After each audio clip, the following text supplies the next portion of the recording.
मंदिर में भगवान को विराजमान कर दो तो क्या भगवान को सुख मिलेगा? कभी भगवान से पूछा आप लोगों ने? जितने श्रोता भाई बहन शिव महापुराण की कथा को सुन रहे हैं, कभी एक आध बार भगवान से जाकर जरूर पूछना कि आपको मंदिर में सुख मिलता है?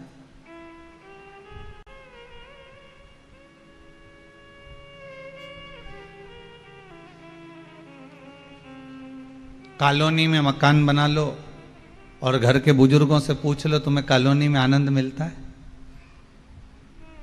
घर के बूढ़े व्यक्ति से पूछना कि एकांत में कॉलोनी, बिल्कुल इंदौर के एकदम आखिरी में, भोपाल के एकदम आखिरी में, सीहोर के एकदम आखिरी में, और वहाँ कॉलोनी में तुम्हारा मकान बन गया, तुम्हारा भवन बन गया और बंगला बनाया तुमने, जोरदार बनाया ने, क्या जोरदार रूम है, कमरा ममरा सब बनाया, 4 6 8 कमरा ने, हॉल ने, रसोई घर ने, छज्जा ने, सब जोरदार, गार्डन वार्डन। अब जमीन ज़्यादा थी तो अच्छा बना लिया, प्लाट बड़ा था तो बढ़ा लिया।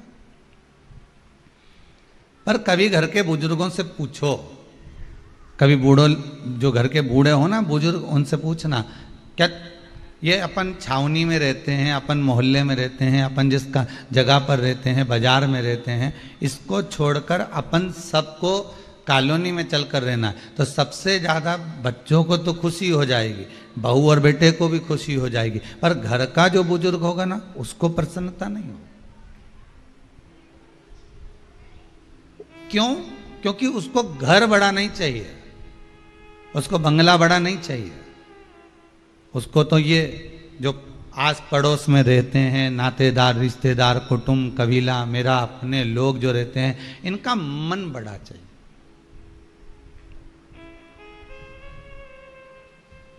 इनको बड़े बंगले से कोई मतलब नहीं है, इनको बड़े भवन से या बड़े बंगले से इनको कोई मतलब नहीं है, इनको कोई महत्व नहीं।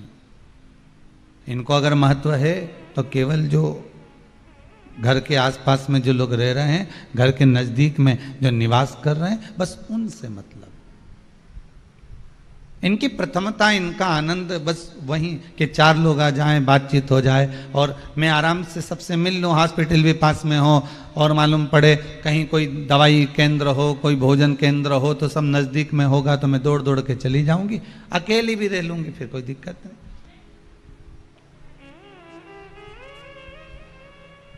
कोई भगवान से पूछे एक बार जाकर, आप सबसे भी निवेदन है कभी एक बार भगवान से जाकर बात करना हो कि भगवान से पूछना, भगवान आपको मंदिर ज्यादा पसंद है कि मनुष्य का मन ज्यादा पसंद है? भगवान क्या जवाब देंगे? बोलो, जम के बोलो जरा, जितने आस्था पर कथा सुन रहे हो, भगवान क्या जवाब देंगे? भगवान से पूछा जाए कि तुम्हें मंदिर ज्यादा प्रिय है कि मनुष्य का मन, हृदय ज्यादा प्रिय है? पसंद क्या है तुम्हें रहने के लिए? तो भगवान कहेंगे, अगर मुझसे पूछते हो तो मुझे तो मनुष्य का मन पसंद आता है कि जिसके भीतर मैं बैठ जाऊं। तो भगवान से पूछा कि तुम्हें मनुष्य का मन क्यों पसंद आता है? तो भोलेनाथ जी बोले, मंदिर में मनुष्य की चलती है और मन में मेरी चलती है, मन में मेरी चलती है। मंदिर में आप जैसा कहोगे ना, जरा ये दीवार पे एक फोटो टांग देना, जरा इधर से पोछा लगाते हुए आना, इधर पानी रख देना, इधर से बाल्टी रख देना, पंडित जी सुन रहे हो जी, यहां से उठाकर उधर रख देना, और वो काम वाला आए तो उसको कहना कि इधर से झाड़ू लगाते उधर चले जाए। वहां मनुष्य की चल रही है, वहां ट्रस्टियों की चल रही है, वहां दूसरे की चल रही है। भगवान कहते हैं मुझे मंदिर नहीं, मुझे मन चाहिए, मन मेरी पसंद का होना चाहिए, क्योंकि उस मन में मनुष्य की नहीं चलती है, मन में कभी मनुष्य की नहीं चलती, मनुष्य की मन में चल ही नहीं सकती, मन में तो उसकी चलती है, जैसा वो चलाएगा। भोजन कराना है तो उसकी मर्जी, नी कराना है तो उसकी मर्जी, कथा सुनाना है ये उसकी मर्जी। मान लो तुम कथा के सामने टीवी खोल के बैठ भी गए, तुमने रिमोट उठा भी लिया, तुम टीवी में बैठ भी गए और तुम्हारा मन नहीं लगा तो, क्योंकि भगवान की मर्जी, और लगा दिया कहीं नाटक में लगे तो मान पड़े मोबाइल में देख लिया, तो ये मन परमात्मा चला रहा हो, मंदिर मनुष्य चला रहा हो।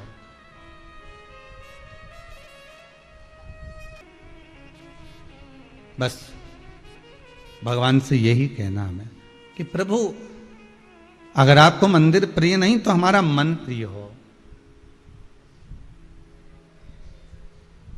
आप मेरे हृदय में सदा सदा विराजमान रहो। और जैसा आपको लगे, हम तो बार बार कथा में कहते हैं कि आपकी प्रियता मत बताइए। आप रोज प्रातः में उठकर भगवान भोलेनाथ को, आज रोज प्रातः में उठकर भगवान राम को, कृष्ण को, शंकर को, भवानी को, जगदम्बा को, दुर्गा को, आप सवेरे से उठकर भगवान से ये प्रार्थना करा करो कि मुझे प्रिय है वो मत देना, आपको प्रिय हो वो करना।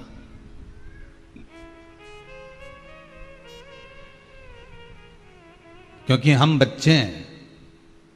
अगर बच्चों, और एक बच्चे को आप ले गए टॉफी की दुकान पर, एक बच्चे को ले गए किराने की दुकान पर, और दुकान वाले ने कहा आज मैं बड़ा प्रसन्न हूं, मैं बड़ा प्रसन्न, आज ये बर्नियां रखी हैं टॉफी की, तुम्हारे साथ में जो छोटा बच्चा आया उससे निवेदन है कि इसमें से टॉफी निकाले। छोटा बच्चा कितनी टॉफी निकालेगा? छोटा बच्चा कितनी टॉफी निकालेगा? जितनी उसके छोटे छोटे से हाथ में जितनी आएगी उतनी उठा लेगा। और अगर बड़ा कहीं का व्यक्ति होता तो वो इतनी सी टॉफी उठाता? कोई कह दे कि किराना की दुकान में से, ये दुकान में से आप सामान उठा लीजिए, तो वो सबसे पहले तो टॉफी तो उठाता ही नहीं। अगर उठाता तो उसमें से काजू, बादाम, अखरोट, इलायची ने, लौंग ने, सारा केसर ने, इत्र ने, सब काम की सामान उठा के अपना अपना जेब में रख लेता। एक बार एक राजा ने अपने नगर में सूचना कर दी कि जिसको मैं कल दरवाजा बड़ा खोलूंगा, मेन दरवाजा खोल दिया जाएगा, जो जिस चीज को छुएगा उसको वो चीज दे दी जाएगी।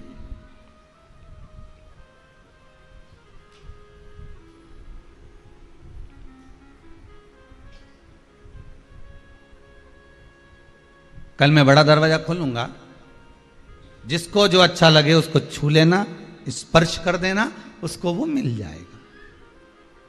अब राजा ने दूसरे दिन दरवाजा खुलवाया, सब दौड़ दौड़ कर गए। किसी ने राजा का हाथी, किसी ने घोड़ा, किसी ने माला, किसी ने कंठी, किसी ने सोना, किसी ने चांदी, किसी ने हीरा, किसी ने बीठी, किसी ने अंगूठी, किसी ने कड़ला, किसी ने महल, किसी ने सिंहासन, जिसको जो पसंद आया सबको स्पर्श कर दिया। राजा ने सबको सब कुछ देने की तैयारी कर ली। एक 14 वर्ष की लड़की, 14 वर्ष की बच्ची राजा के पास जाकर खड़ी हो गई और राजा का हाथ पकड़ लिया उसने। राजा का हाथ पकड़ा तो राजा कहता है तुम मेरा हाथ पकड़ के यहाँ क्यों खड़ी हो बेटा? एक काम करो, इतना सारा सामान है, तुम भी कुछ छीलो, तुम भी कुछ स्पर्श कर लो, जिससे तुम स्पर्श करोगी तो तुम्हें वो वस्तु मिल जाएगी, तुम्हारा बुढ़ापा आराम से निकल जाएगा, तुम्हारी जिंदगी आराम से निकल जाएगी, तुम वस्तु को छुओ। तुम मुझे स्पर्श क्यों करी हो? तुम मेरा हाथ क्यों पकड़ी हो? तुम जाओ और वस्तु का स्पर्श करिए, जाओ और वस्तु को छुओ। वो 14 साल की बच्ची ने राजा से कहा महाराज, अगर हाथी को छूंगी या सोने की माला को पकड़ूंगी या हाथ के कड़े को पकड़ूंगी या पाँव की पायल को पकड़ूंगी या हीरे के मुकुट को पकड़ूंगी तो ये हीरे का मुकुट तो 2, 4, 8 साल में, 10 साल में, 20 साल में, 25 साल में, 15 साल में बेच बेच कर खा जाऊंगी। पर आपका हाथ इसलिए पकड़ रखा है, जब राजा ही मेरा हो जाएगा तो ये वस्तुएं तो खुद मेरी हो जाएगी। संसार का हर व्यक्ति वस्तु पकड़ने का प्रयास कर रहा है, संसार का हर व्यक्ति वस्तु छूने का प्रयास कर रहा है। हे भगवान, मुझे इतना बड़ा प्लाट है उसमें मकान बना दो, हे भगवान मुझे कहीं से मकान दिला दो, हे भगवान बहू को छोरा हो जाए, हे भगवान ऐसा हो जाए, हे भगवान वैसा। भगवान से हम जो मांग रहे हैं केवल हम वस्तुओं को छू रहे हैं, पर हमने भगवान से ये नहीं कहा। भगवान बोले बाबा बहुत दिन हो गए, तुम मेरा घर का रास्ता भूल गए हो, चलो आज कुबेर भंडारी, एक कुबेरेश्वर महादेव, बहुत दिनों से तुम यहाँ रह रहे हो, एक काम करो ना, अब हमारे घर चलिए, हमारे पास चलिए, चलो अपन अपने घर चलते हैं, थोड़ा दिन अब हमारे यहाँ पर निवास करना, चलो हमारे साथ। कभी हमने शंकर से कहा, कभी हमने राम से कहा कि बहुत दिन से अयोध्या में रह लिए। ओरछा की रानी, ओरछा में निवास करने वाली वो रानी भगवान राम के मंदिर पर अयोध्या में जाती है और अयोध्या में जाकर कहती है मुझे राम को लेकर जाना। अब राम को लेकर जाना है तो राम कहां मिलेंगे? कुछ नहीं खाया अयोध्या की उस ओरछा की रानी ने, भोजन तक नहीं किया। पानी नहीं पिया। अयोध्या के सरयू के घाट पर बैठी रही, भगवान से विनय करती रही कि मैं तुम्हें लेने के लिए आई हूं ओरछा में। भगवान प्रकट हो गए। क्या चाहती हो रानी? रानी कहती है तुम्हें अयोध्या से छोड़कर ओरछा चलना है। ओरछा हम क्यों जाएं? हम यहाँ के राजा हैं। रानी कहती चिंता मत करो, वहां के भी राजा बना देंगे आपको, आप तो चलो। हम चलेंगे तो सही, पर हमारी मूर्ति को तुमने कहीं रख दिया तो वो उठेगी नहीं। ठीक है। रानी गोदी में लेकर भगवान राजा राम को लेकर चली, ओरछा में पहुंची। नगर में खूब आतिशबाजी हुई, खूब नगर में डोंडी बंधी, खूब उत्साह हुआ कि आज रानी भगवान राम को लेकर आ गई। आज अवध का राजा आज ओरछा का राजा बन रहा है।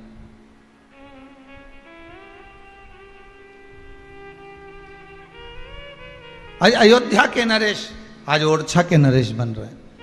और रानी लेकर आई, राजा से कहा मेरे को बहुत जल का प्यास लगी है, आप इस राघव जी को गोदी में ले लो। राजा ने गोदी में लेने की जगह उनको सामने एक खिड़की थी, उस खिड़की में विराजमान कर दिया और उसमें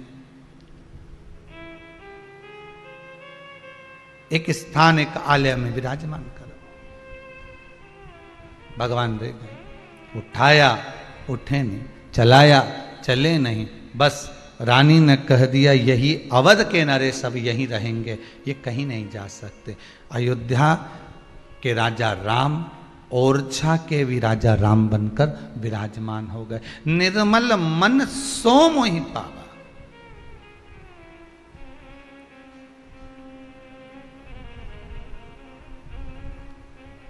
शिव अकेले नहीं आते हैं। आपके मन में अगर भगवान बैठा है तो अकेला नहीं बैठा है। आप कभी भगवान से जाकर निवेदन तो करो एक आध बार, आप कभी भगवान से जाकर प्रार्थना तो करो कि बहुत दिन हो गए उज्जैनी रहते रहते, बहुत दिन हो गए काशी रहते रहते। आप शरीर को कष्ट दे रहे हो।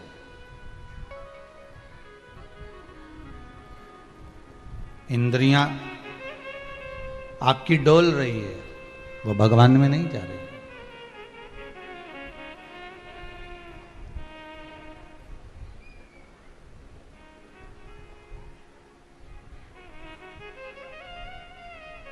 कल कोई माता जी कह रही थी कि गुरुदेव हमने गुरु जी से मंत्र लिया था। अब समझना, ये कथा और ये कथा एक ही, उसको समझ कर जरा दें। हमने गुरु जी से मंत्र लिया था, हमने कहा ठीक है।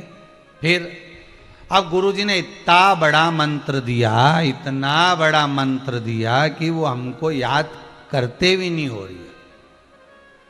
तो क्या हम दूसरा गुरु जी से मंत्र ले लें क्या? हमने कहा ऐसा तो कहीं लिखा नहीं है कि भाई गुरु तुम 2-4 बना लो। हाँ, दत्तात्रेय भगवान के 24 गुरु का वर्णन है।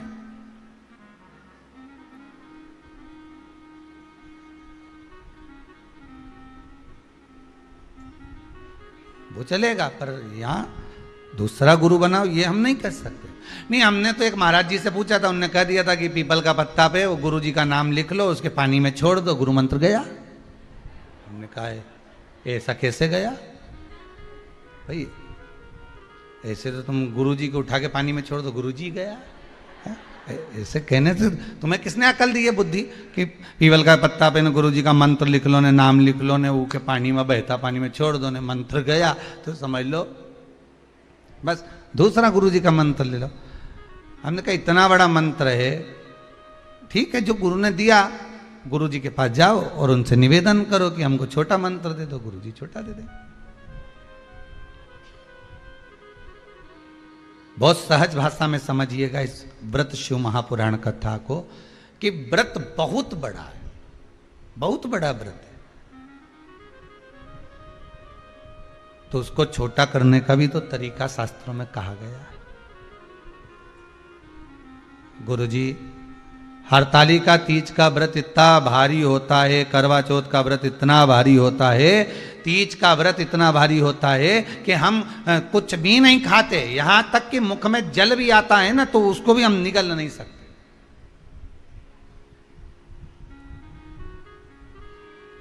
अब इतना भारी व्रत, और शास्त्र कहता है कि हरतालिका तीज का उद्यापन तो पहले होता ही नहीं, एकादशी का तो हो जाता है। और यहां तो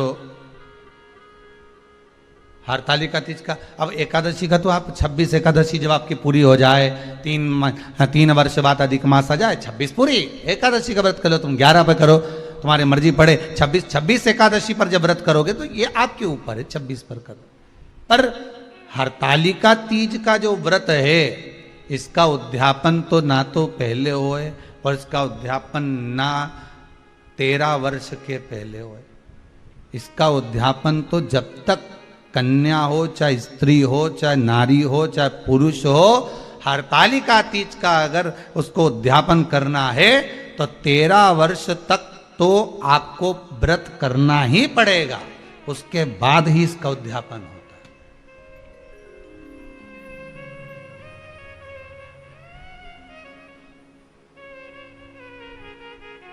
नहीं तो कहीं कहीं की माताएं तो बड़ी होशियार सोच के बैठी थी कि अब की साल उद्यापन कर, तो 13 वर्ष अगर आपके हो गए व्रत करते करते हरतालिका तीज का। हरतालिका तीज जानते हो ना?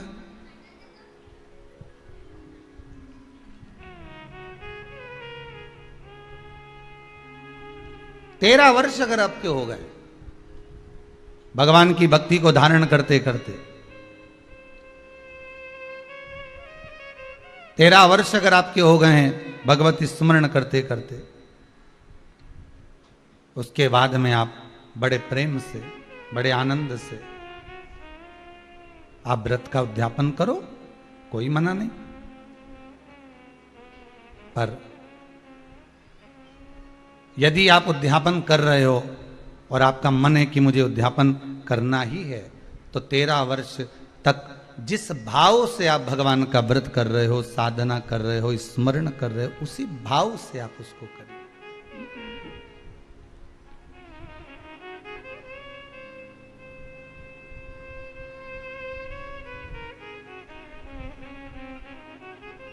गणेश चतुर्थी के एक दिन पहले आ जाती है, सहज भाषा में समझ लो तीज को, हस्त नक्षत्र तृतीया।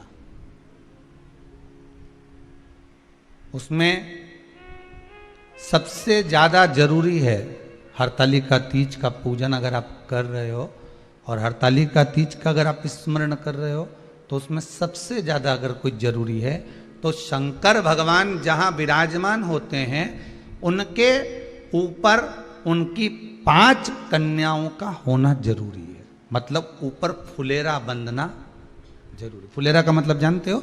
एक शंकर भगवान नीचे विराजमान है और ऊपर जो जलाधारी बनती है ना, तो जलाधारी की जगह पर शंकर भगवान की हरतालिका तीज के दिन जब नारियां पूजन करती हैं, माताएं पूजन करती हैं, कन्याएं पूजन करती हैं,